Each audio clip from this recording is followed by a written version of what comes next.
Hello everyone, welcome to my channel M learn chemistry. तो last class में हमने किया था केमिकल काइनेटिक्स में। सबसे पहले केमिकल काइनेटिक्स का इंट्रोडक्शन, फिर हमने पढ़ा था रेट ऑफ रिएक्शन क्या होती है और रेट ऑफ रिएक्शंस किन एस्पेक्ट्स में होती है। नेक्स्ट हमने किया था एवरेज एंड इंस्टेंटेनियस स्पीड और average and instantaneous rate of reactions. ठीक है, और रेट ऑफ रिएक्शंस को एक्सप्रेस कैसे करते हैं, ये सब हमने लास्ट क्लास में देख लिया था। तो आज की नेक्स्ट क्लास में हम देखेंगे कि factor affecting rate of reactions, कि कोई केमिकल काइनेटिक्स है, मान लो कोई केमिकल रिएक्शन है, तो किन किन फैक्टर्स पे डिपेंड करती है। एक रिएक्टेंट से प्रोडक्ट में चेंज होती है कोई भी रिएक्शन, तो किन किन फैक्टर्स से होकर निकलती है। सीधी जैसे हम देखते हैं कोई भी रिएक्शन है, उसको प्रोडक्ट में चेंज किया, तो ये है नहीं यहाँ से उठाया और उसको यहाँ रख दिया, हो गया प्रोडक्ट में चेंज। नहीं, ये कोई फिजिकल वाली प्रॉपर्टीज या फिजिकल रिएक्शंस नहीं होती जो मतलब बस इसको ऊपर ऊपर से बता देंगे हम।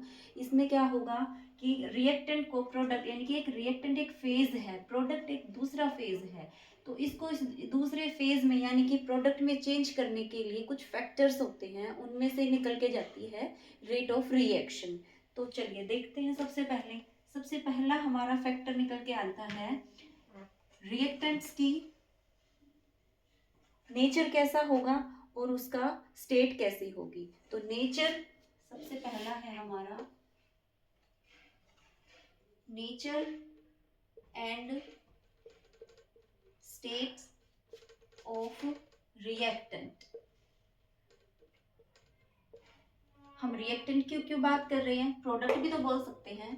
नहीं, प्रोडक्ट नहीं बोल सकते क्योंकि सब कुछ डिपेंड हमारा रिएक्टेंट पे होता है। इनिशियल कंसंट्रेशन जो हमारी, जहाँ से हमारी रिएक्शन शुरू होती है, वो रिएक्टेंट ही तो है। रिएक्टेंट के साथ ही जो कुछ छेड़खानी होती है वो सब रिएक्टेंट के साथ होगी।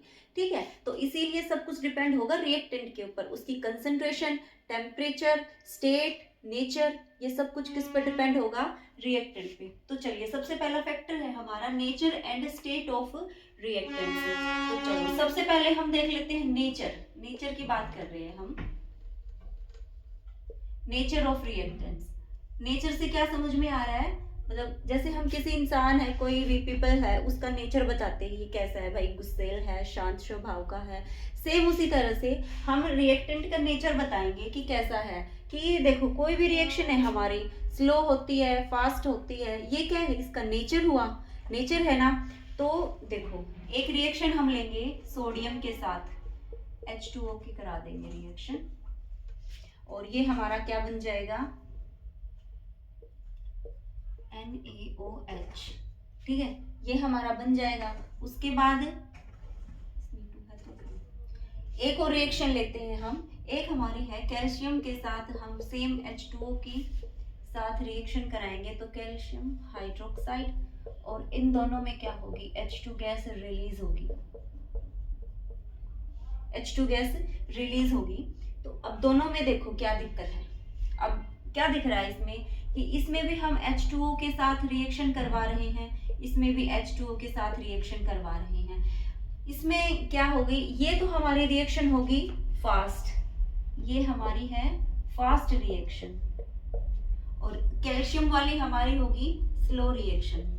क्यों, ऐसा क्यों है, दिखने में तो सेम है, फर्स्ट स्टेप में ही ये रिएक्शन होती दिख रही है, H2 गैस रिलीज हो रही है, सब कुछ सेम हो रहा है, H2 और H2O के साथ ही इसकी रिएक्शन करवा रहे हैं। बट ऐसा क्यों है कि ये फास्ट है और ये स्लो है, वही बात आ गई। इसमें क्या होगा, इसके नेचर पे डिपेंड करेगी। हालांकि हमें दोनों ही रिएक्शन हमने H2O की प्रेजेंस में करवा दी, लेकिन हमारा क्या होगा, जो हमारा रिएक्टेंट क्या है मेन, सोडियम, और इसमें क्या है, कैल्शियम। तो सोडियम और कैल्शियम का जो नेचर होगा, यानी कि हमारे रिएक्टेंट है, इन दोनों के नेचर पे डिपेंड कर रही है हमारी ये दोनों रिएक्शंस। ठीक है, सोडियम का कैसा नेचर है, क्योंकि देखो सोडियम ज्यादा रिएक्टिव है, तो यानी कि फास्ट रिएक्शन करवा देगा। इसके कंपैरिजन में कैल्शियम हमारा रिएक्टिव कम है, अगर दोनों की कंपैरिजन में करें तो। इसीलिए इसमें इस दोनों के क्या होगा, रिएक्टेंट का फर्क होगा।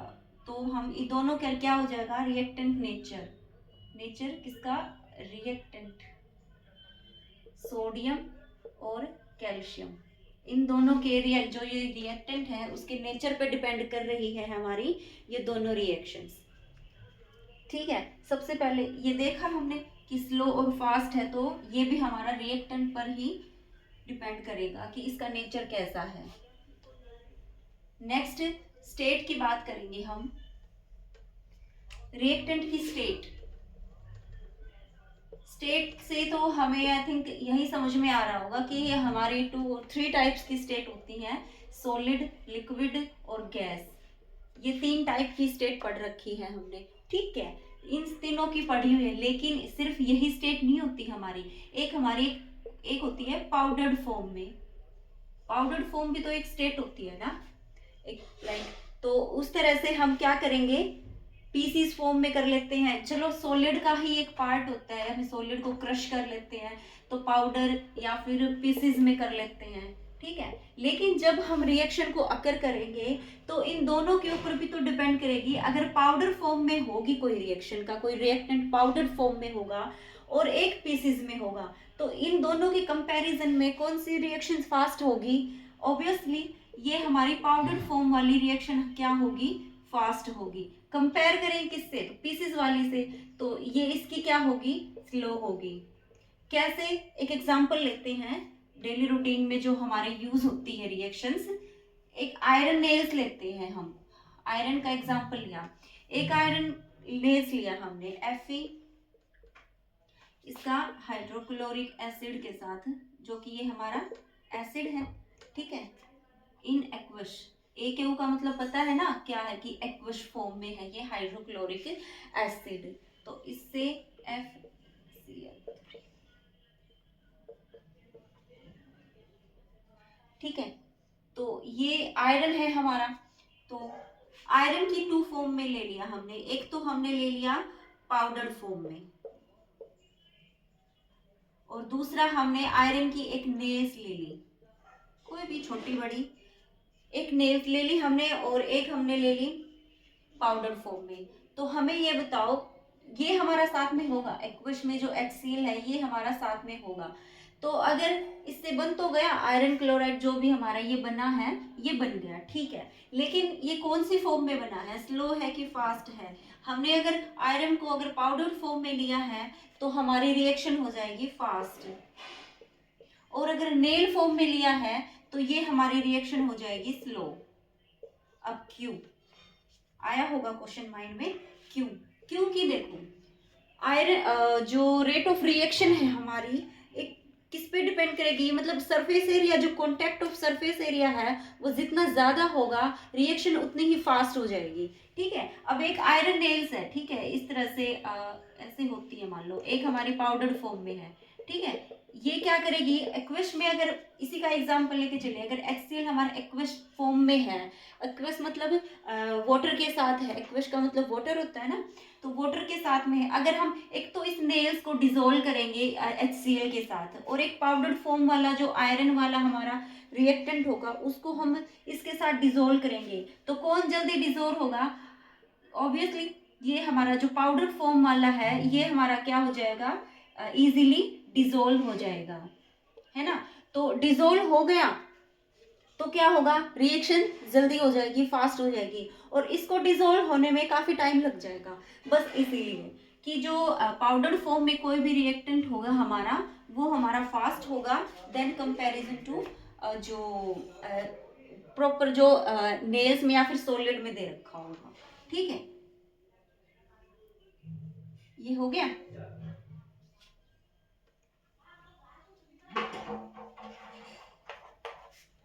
एक अगर हम देखो, सॉलिड, लिक्विड, गैस, इन तीनों स्टेट के बारे में हमने पढ़ा। तो एक हमारा होता है देखो सॉलिड फेज, और एक हमारा होगा गैस फेज। अगर हम इन दोनों के कंपेयर में, सेम वही है, जो एरिया ऑफ कांटेक्ट वाला है, तो उसमें अगर एग्जांपल है सोडियम के साथ हम आयोडीन की रिएक्शन करा देंगे,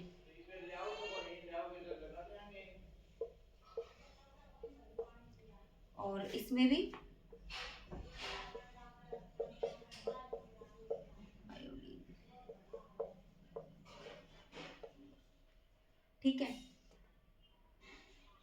ये बैलेंस करने का है ये तुम कर लेना। तो अगर हम देखो इसमें क्या है, ये रिएक्शन हमें क्या दिख रही है, सेम दिख रही है।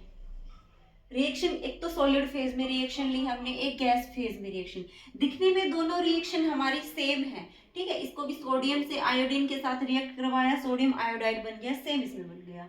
लेकिन इसमें क्या डिफरेंस है, फेज का डिफरेंस है। अगर सोडियम को हम सॉलिड फॉर्म में लेंगे तो हमारी रिएक्शन थोड़ी स्लो होगी, स्लो होगी हमारी रिएक्शन।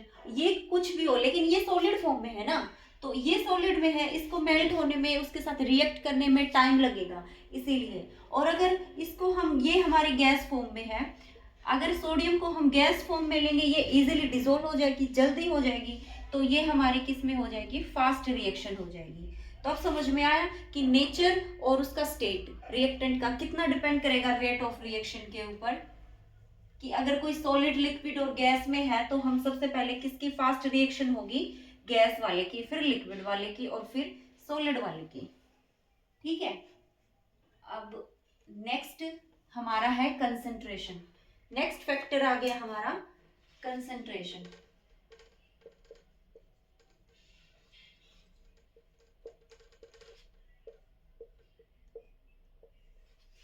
नेक्स्ट है हमारा कंसंट्रेशन। कंसंट्रेशन पे किस तरह से डिपेंड होगी, अगर हमारी रेट ऑफ रिएक्शन डिक्रीज हो जाएगी with decrease concentration of reactants, क्या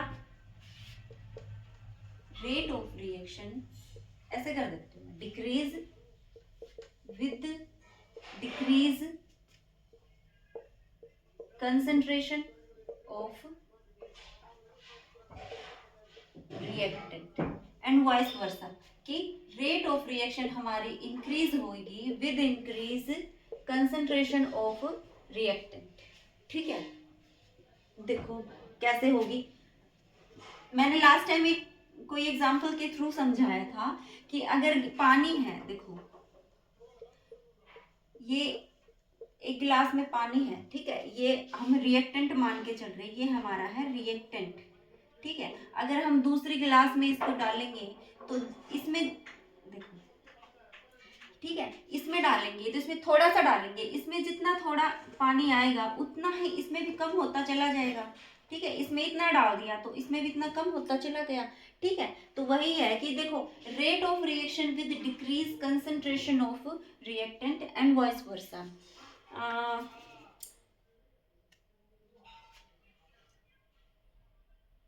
चलो एक दूसरा एग्जांपल लेते हैं। ये न्यू कह रहा है कि रेट ऑफ रिएक्शन डिक्रीज, कि जो रिएक्शन हो रही है उसकी स्पीड हमारी डिक्रीज हो जाएगी, किसके साथ साथ, decrease concentration of reactant. Let's example, कोई समोसा पार्टी चल रही है हमारी, तो एक प्लेट में मान लो है हमारे पास लाइक 15 समोसे रखे हैं, ठीक है। तो हम बैठे हैं अपने आराम से, दोस्तों के साथ बैठे हुए हैं, जब एक प्लेट में 15 समोसे रखे, भी खाना शुरू नहीं किया है, तो सबकी क्या होगी, उनको देखकर भूख बढ़ जाएगी, ऑब्वियस बात है। उन सबको उस समोसे को देखकर एकदम से भूख बढ़ेगी, तो क्या होगा, सब लोग फटाफट फटाफट खाना शुरू कर देंगे, ठीक है। लेकिन जैसे ही समोसे रह गए 3 या 4, तो क्या सोचेंगे, भाई तू खा ले, चल तू खा ले, तू खा ले। मतलब कहने का क्या है कि उनकी जो खाने की स्पीड है वो हमारी क्या हो गई, कम हो गई ना। और शुरू में हमारी क्या थी, जब बहुत सारे समोसे रखे हुए थे तो उसमें क्या थी, हमारी भूख एकदम से तेजी से हो गई, फटाफट फटाफट खाने लग गए, ठीक है। तो इसी तरह से हम इसके टर्म में बात करेंगे कि जब शुरू में जब रेट ऑफ जो कंसंट्रेशन है, रिएक्टेंट की जो कंसंट्रेशन है, हम ग्राफ के थ्रू भी देखते हैं ना कि इस तरह से हमारी कंसंट्रेशन ऐसे ऐसे डिक्रीज होती है। तो जो शुरू में जो कंसंट्रेशन है हमारी वो बहुत ज़्यादा होती है, तो मतलब हम अगर अपनी लैंग्वेज में बात करें तो कि शुरू में जो कंसंट्रेशन है बहुत ज़्यादा है, तो जल्दी उसके साथ रिएक्शन हो जाएगा। अभी फ्रेश मटेरियल है, कहने का ये मतलब, अगर हम अपने तरीके से करें तो भी देखो बिल्कुल फ्रेश है और ताज़ा ताज़ा है, तो खाने में तो बहुत अच्छा लगेगी समोसे, ठीक है, और भूख भी बढ़ेगी। सेम इसी में कि शुरू में कंसंट्रेशन बहुत ज़्यादा है शुरू में, तो क्या होगा, फिर रिएक्शन एकदम से स्पीड से होगी। लेकिन जैसे ही जो हमारा रिएक्टेंट है कम होता चला जाएगा तो उसकी स्पीड भी हमारी कम होती चली जाएगी, ठीक है, उसी तरह से इसमें भी यही है, अगर रेट ऑफ रिएक्शन ज्यादा है इसका मतलब क्या होगा कि जो कंसंट्रेशन ऑफ रिएक्टेंट है उसकी भी जो कंसंट्रेशन है वो ज्यादा है। ठीक है, समझ में आया? समोसा पार्टी के थ्रू हम इसको याद कर सकते हैं और इसको ध्यान में ला सकते हैं कि ऐसे भी होता है, ऐसे होता है। ठीक है, कि जब समोसा पार्टी में हम समोसे ज्यादा होते हैं, उनको देख के एकदम से भूख बढ़ जाती है, तो क्या होगा, हम अपनी स्पीड खाने की भी तेज कर लेते हैं। तो सेम उसी तरह से रिएक्टेंट कंसंट्रेशन ज्यादा है, उसी तरह से रेट ऑफ रिएक्शन भी ज्यादा हो जाएगी। जैसे जैसे समोसे घटते चले जाएंगे हम शांत होते चले जाएंगे। सेम उसी तरह से जब हमारी कंसंट्रेशन कम होती चली जा रही है तो रेट ऑफ रिएक्शन भी हमारी कम हो रही है। ठीक है, ये था हमारा कंसंट्रेशन का।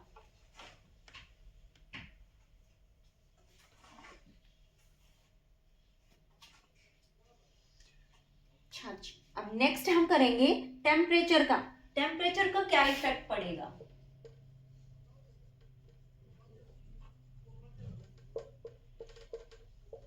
देखो जी, शुरू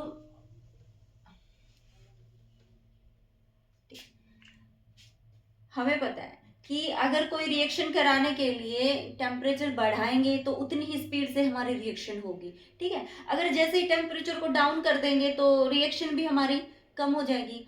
एक जनरल जो लाइफ है हमारी उसका एग्जांपल लेते हैं। कोई बंदा बैठा हुआ है तो उसको अगर हमें वहां से भगाना है, जस्ट लुकिंग क्या एग्जाम्पल कि अगर हमें कुछ चीज है, अगर मान लो बॉईल करनी है, ठीक है ठीक है, अगर हमें कुछ चीज गर्म करनी है या फिर लाइक पॉपकॉर्न, अब पॉपकॉर्न ऐसे ही रख देंगे हम, उसको जो पैकेट से निकाला और उसमें पतीले में ऐसे ही रख दिया, शांत है, कोई रिएक्शन नहीं हो रही। ठीक है, जैसे ही नीचे से टेम्परेचर को लगाएंगे हम, अपनी गैस जो भी ऑन करेंगे, तो हमारे पॉपकॉर्न बनने शुरू हो जाते हैं, पटाक टाक टाक ऐसे हो जाते हैं शुरू। लाइक इसी तरह से जितना हम टेम्परेचर को बढ़ाते चले जाएंगे तो रेट ऑफ रिएक्शन भी हमारी इंक्रीज होती चली जाएगी। ठीक है, टेम्परेचर के साथ साथ रेट ऑफ रिएक्शन हमारी इंक्रीज होती चली जाएगी। ठीक है, रेट ऑफ रिएक्शन इंक्रीज हो जाएगी। इसमें क्या है कि एक इसमें है फैक्ट कि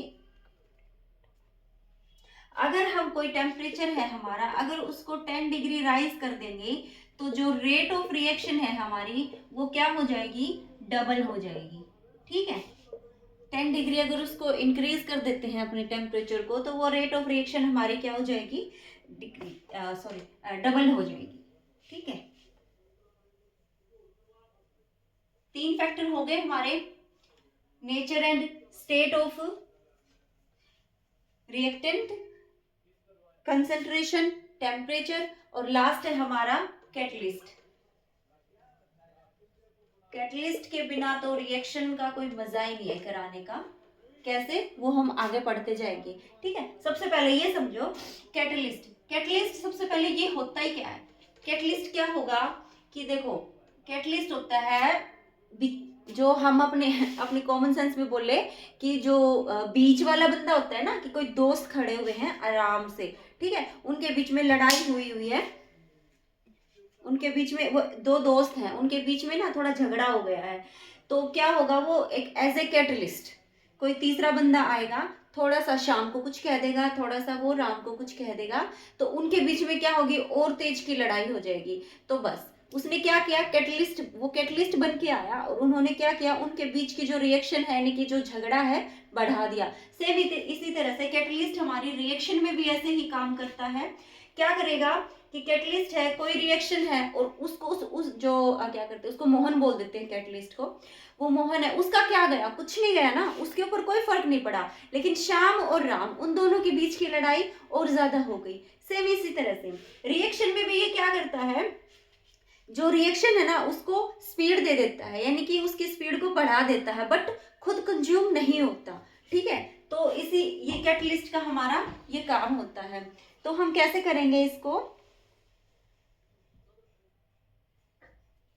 स्पीड ऑफ रिएक्शन विदाउट, जो रेट ऑफ जो रिएक्शन है उसकी स्पीड को क्या कर देता है, ये इंक्रीज कर देता है, बट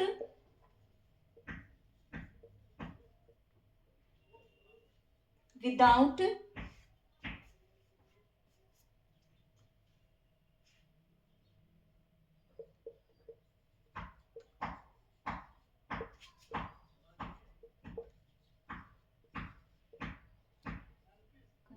कंज्यूम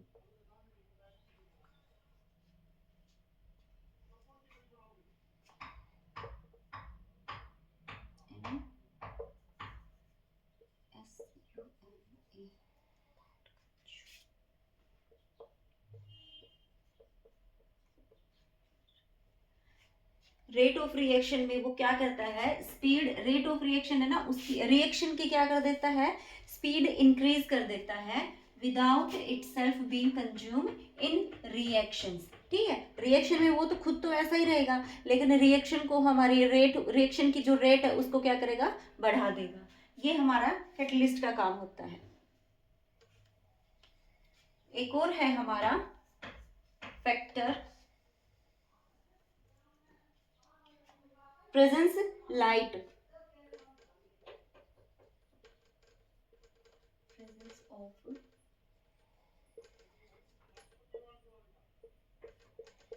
देखो बहुत सी रिएक्शंस होती हैं जो डार्क में होती हैं, जो जो मतलब डार्कनेस में की प्रेजेंस में होती हैं, बट ऑलमोस्ट रिएक्शंस हमारी क्या होंगी, प्रेजेंस ऑफ लाइट, लाइट की प्रेजेंस में ही हमारी रिएक्शंस होती हैं। ठीक है, तो हम जैसे कि वो होता है ना फोटो,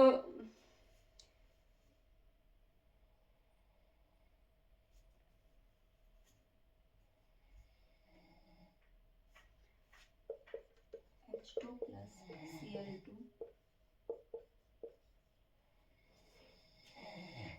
photochemical reactions।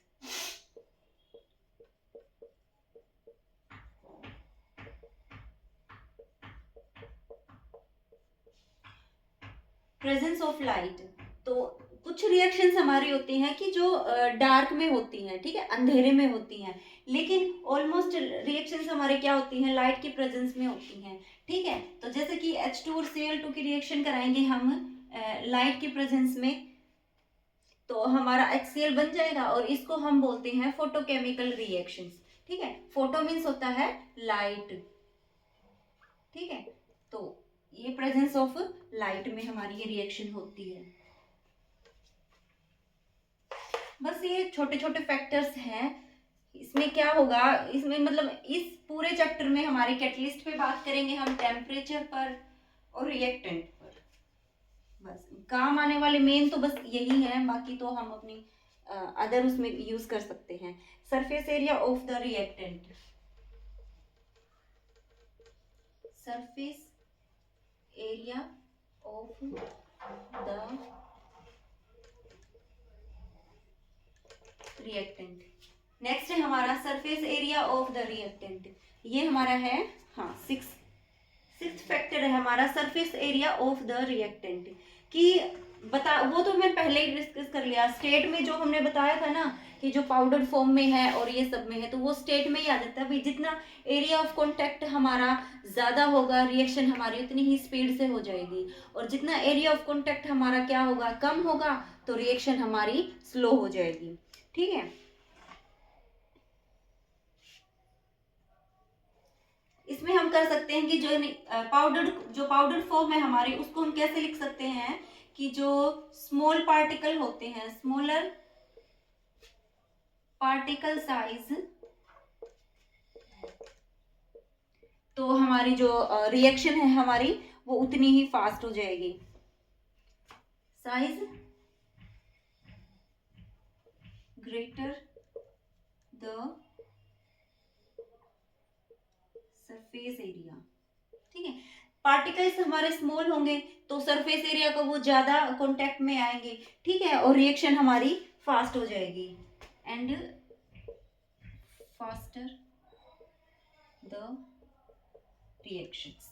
ठीक है, ये इस फैक्टर्स के बारे में ये बात कर रहे हैं कि मॉलिक्यूल के जो पार्टिकल्स होंगे जितने ज़्यादा छोटे होंगे, यानी कि पाउडर फॉर्म में होंगे, उतना ही सरफेस एरिया हमारा ज़्यादा होगा और रिएक्शन हमारी फास्ट हो जाएगी। तो ये थे हमारे कुछ फैक्टर्स जो, लेकिन मेनली हमारी जो क्वालिटेटिव और क्वांटिटेटिव जो फैक्टर्स होते हैं वो टेम्परेचर पर, इन सब पर डिपेंड करते हैं। ठीक है, तो आगे हम पढ़ेंगे टेम्परेचर के बारे में, और कैटलिस्ट भी आता है हमारा इन सब के बारे में, लेकिन आज का हमारा था ये फैक्टर्स का। Thank you.